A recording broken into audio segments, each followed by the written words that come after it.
Hi friends, welcome to our channel.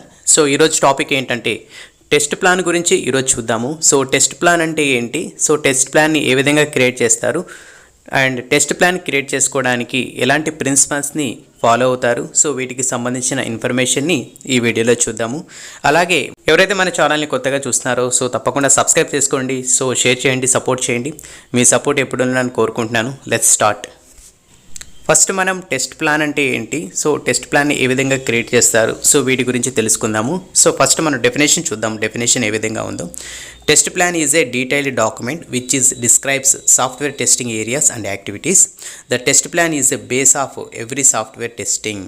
It is the most crucial activity which ensure availability of all the list of planned activities in a appropriate sequence. And the test plan is prepared by test lead 60%, test manager 20% and by the test engineer 20%. So ఇది basic యొక్క definition. So మనం ఇంటర్వ్యూలో అడిగినా కూడా test plan అంటే ఏంటంటో అది దీని గురించి మనం ఎక్స్ప్లెయిన్ చేయొచ్చు. సో జనరల్గా మనకి ఇంకా ఎగ్జాంపుల్ ప్రకారము మనము జనరల్గా మాట్లాడుకుంటే టెస్ట్ ప్లాన్ గురించి.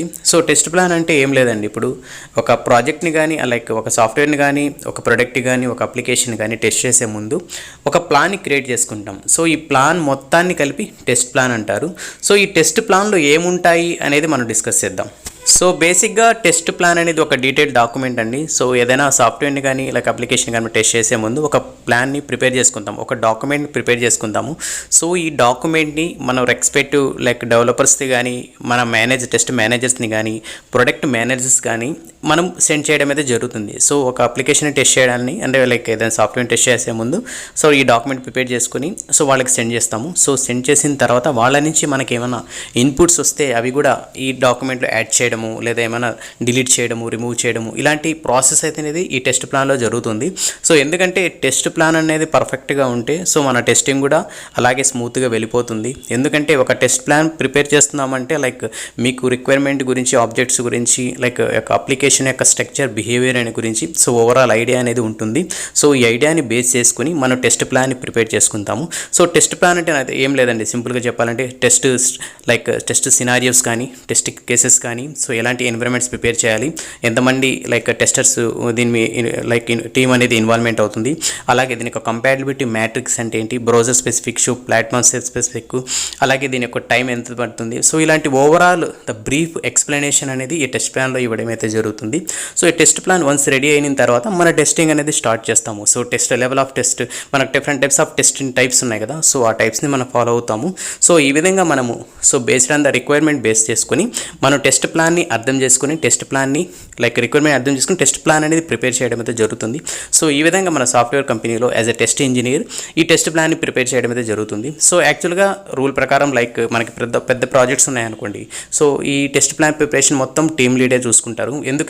ఎందుకంటే తన యొక్క ఓవరాల్ ఎక్స్పీరియన్స్ మొత్తం తను చాలా చూస్తుంటారు కదా. సో ప్రాజెక్ట్స్ కానీ సో టైం లైన్స్ కానీ తనకు బాగా లైక్ మంచి ఎక్స్పీరియన్స్తో ఇవన్నీ చేసుంటారు. సో అందువల్ల టెస్ట్ ప్లాన్ని ప్రిపేర్ చేసే రెస్పాన్సిబిలిటీ టీమ్ లీడ్ తీసుకుంటారు. సో దాని తర్వాత సజెషన్స్ ఏమైనా యాడ్ చేయాలన్నా టెస్ట్ మేనేజర్ రివ్యూ చేసి తను కూడా తన యొక్క సజెషన్స్ని చెప్పడం అయితే జరుగుతుంది. సో ఫైనల్గా ఈ బేసిక్ లైక్ ఈ టెస్ట్ ప్లాన్ని సో జూనియర్ ఎవరైతే ఉన్నారో టెస్ట్ ఇంజనీర్స్ సో వాళ్ళు కూడా వాళ్ళకి సంబంధించిన వాళ్ళకి అర్థమైన లైక్ ఎంతవరకు అర్థమైంది సో దీనికి సంబంధించిన వాటికి వాళ్ళు కూడా కొంచెం టెస్ట్ కేసెస్ని గ్యాదర్ చేయడం, సినారియోస్ని కవర్ చేయడం, లైక్ చెక్ చేయడం, ఇలాంటివి వాళ్ళు కూడా గ్యాదర్ చేసి సో వాళ్ళు కూడా టీమ్ లీడ్కి పంపించడం జరుగుతుంది. సో ఓవరాల్గా ఒక పెద్ద ప్రాజెక్ట్ని సో పెద్ద ఆర్గనైజేషన్లో ఈ విధంగా హై లెవెల్లో జరుగుతుంది. సో టీమ్ లీడే మొత్తం చూసుకుంటారు, లైక్ టెస్ట్ ప్లాన్ని చెక్ చేయడము, లైక్ ప్రిపేర్ చేయడము, సో అలాగే టీమ్ మెంబర్స్కి దాని గురించి ఎక్స్ప్లెయిన్ చేయడము, అలాగే టెస్ట్ మేనేజర్తో కమ్యూనికేట్ అవ్వడం, సో ఇలా ప్రాసెస్ జరుగుతుంది.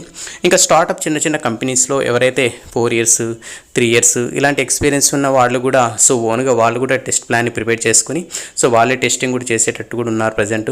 ఎందుకంటే ఇప్పుడు చిన్న ప్రాజెక్ట్స్ ఉంటాయి కదా, దీనికోసం టీమ్ లీడర్ రాయడము, అలాగే టెస్ట్ మేనేజర్ చూసుకోవడం అలాంటివి ఎక్కువ ఉండదు. సో స్మాల్ ప్రాజెక్ట్స్కి ఎవరైతే టెస్ట్ ఇంజనీర్ ఉన్నారో తనే ఆ ప్రొడక్ట్ని అర్థం చేసుకొని సో తనే టెస్ట్ ప్లాన్ ప్రిపేర్ చేసుకుని తనే అప్రూవల్స్కి పంపించి రివ్యూ చేయించిన తర్వాత తనే టెస్టింగ్ అనేది స్టార్ట్ చేస్తారు. సో ఈ విధంగా కరెంట్ ఆర్గనైజేషన్లో the based on the projects ఈ విధంగా ఇలా ఎవరైతే ఇంజనీర్స్ ఉన్నారో ఈ విధంగా వర్క్ చేస్తారు టెస్ట్ ప్లాన్ మీద. సో ఇది టెస్ట్ ప్లాన్ యొక్క brief like explanation. So next test ప్లాన్లో ఎన్ని టైప్స్ ఉన్నాయి అవి కూడా చూద్దాము.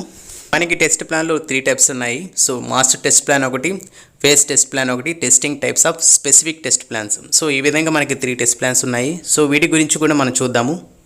వచ్చి master test plan. So master test plan గురించి చూద్దాము. Master test plan is a type of test plan that has multiple levels of testing. It is includes A complete test strategy. So దీని గురించి like కంప్లీట్గా ఓవరాల్గా high లెవెల్లో ఏమైనా ఉంటుంది, అలాగే మల్టిపుల్ లెవెల్స్ ఏ విధంగా ఉంటాయి, సో దీనికి సంబంధించిన ఇన్ఫర్మేషన్తో ఈ డాక్యుమెంట్ని ప్రిపేర్ చేయడం అయితే జరుగుతుంది. One face test plan. Phase test plan is a type of test plan that addresses any one of phase of the test strategy.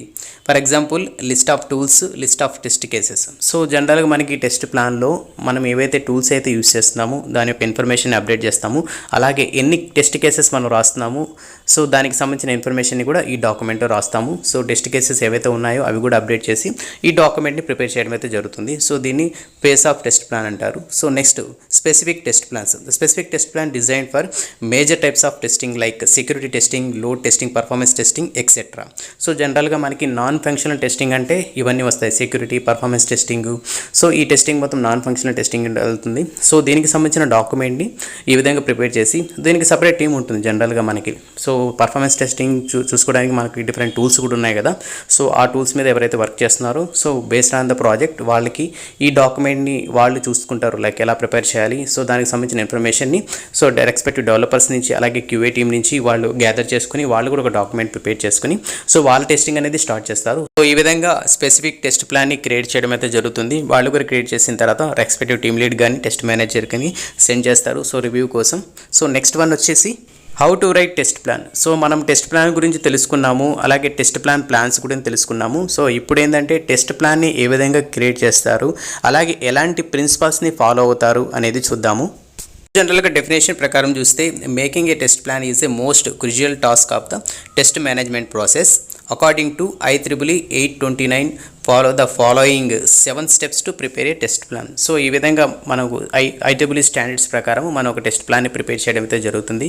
So దీనికి సంబంధించిన కొన్ని ప్రిన్సిపల్స్ ఉంటాయి. సో అవి మనం కంపల్సరీగా ఫాలో అవ్వాలి. ఎందుకంటే ప్రతి ఒక్క సాఫ్ట్వేర్ కంపెనీలో కానీ ఏ ప్రాజెక్ట్లో అయినా సరే ఈ విధంగా స్టాండర్డ్స్ని మెయింటైన్ చేయడం అయితే జరుగుతుంది సో ఆర్గనైజేషన్ లెవెల్లో. సో అందుకని మనం ఈ స్టాండర్డ్స్ని ఎప్పుడైతే నేర్చుకోవడం కానీ ప్రిపేర్ చేయడం కానీ స్టార్ట్ చేస్తాము సో మనకి మంచి గ్రోత్ అయితే ఉంటుంది. సో ఈ విధంగా ఈ స్టెప్స్ ఏవైతే ఉన్నాయో వాటిని ఫాలో అవ్వాలి. సో మనకి ఇంటర్వ్యూలో కూడా ఎలాంటి ప్రిన్సిపల్స్ని లైక్ ఫాలో చేస్తారు. సో టెస్ట్ ప్లాన్ ఏ విధంగా రాస్తారు అంటే మనం డైరెక్ట్గా ఈ ఏవైతే పాయింట్స్ ఉన్నాయో అవి ఎక్స్ప్లెయిన్ చేస్తే సరిపోతుంది. సో ఇక్కడ జస్ట్ చూడండి, ప్రతి ఒక్క స్టెప్ మనం ఆల్రెడీ కవర్ చేసిందే. లైక్ అనాలిసిస్ ద ప్రోడక్ట్, మన ప్రోడక్ట్ని అనాలిసిస్ చేయడము. So now design the test strategy, define all the objectives, define the testing area, define all the usable resources, schedule all the activities in appropriate manner, determine all the test deliverables. So ఈ మొత్తం ఈ steps అయితే ఉంటాయి. ఈ steps base చేసుకొని మనం test plan అయితే prepare చేసుకుంటాము. అలాగే ఇంకా టెస్ట్ ప్లాన్కి సంబంధించిన ఒక డయాగ్రామ్ అయితే ఉంది. సో దాన్ని కూడా ఎక్స్ప్లెయిన్ చేస్తాను.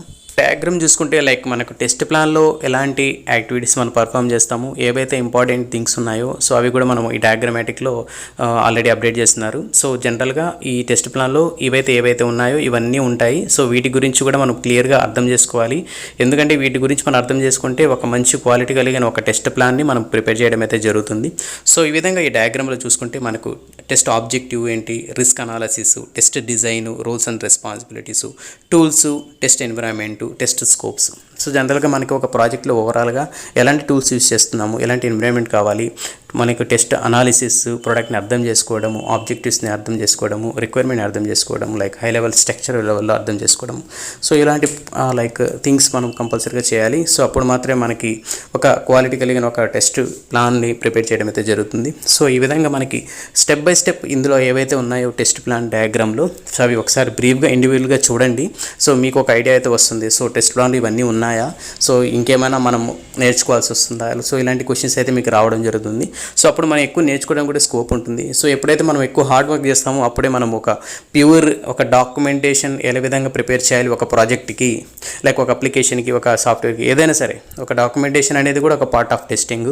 సో డాక్యుమెంట్ కూడా మనం ప్రిపేర్ చేసుకోవాలి. ఎందుకంటే మనం హయ్యర్ ఎంప్లాయీస్కి, మన ఆర్గనైజేషన్కి మనం ఎలా చూపించుకోగలుగుతాం మన హార్డ్ వర్క్, మన ఎఫెక్ట్ అనేది.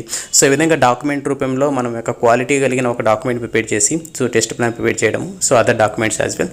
సో వాళ్ళకి సెండ్ చేసినప్పుడు ఆ డాక్యుమెంట్ చూడగానే అర్థం అవ్వాలి. సో చాలా ఎఫర్ట్ పెట్టారు, చాలా అంటే మంచి క్వాలిటీ కలిగిన సో చాలా అర్థమైంది దానికి ప్రోడక్ట్ గురించి. సో ఇలాంటి ఒక మంచి ఐడియా అయితే రావడం అయితే జరుగుతుంది హైయర్ లెవెల్లో. సో ఈ విధంగా మీరు కంపల్సరీగా మంచి డాక్యుమెంటేషన్ ఏ విధంగా ప్రిపేర్ చేయాలి సాఫ్ట్వేర్ టెస్టింగ్లో ఇవి కూడా నేర్చుకోండి. ఇది పార్ట్ ఆఫ్ టెస్టింగ్ కాబట్టి. సో ఇది ఫ్రెండ్స్ ఈరోజు టాపిక్. సో ఈ టాపిక్ మీకు నచ్చినట్టయితే కంపల్సరీగా మీ ఫ్రెండ్స్ కూడా సజెస్ట్ చేయండి. అలాగే ఇంకేమైనా మిస్ అయ్యి ఉన్నా, ఇంకేమైనా డౌట్స్ ఉన్నా సో కంపల్సరీగా కామెంట్స్ రూపంలో చెప్పండి. నేను మ్యాక్సిమం రిప్లై ఇస్తాను. సో ఇంకేమైనా తెలియకపోయినా తెలుసుకొని ఇస్తాను.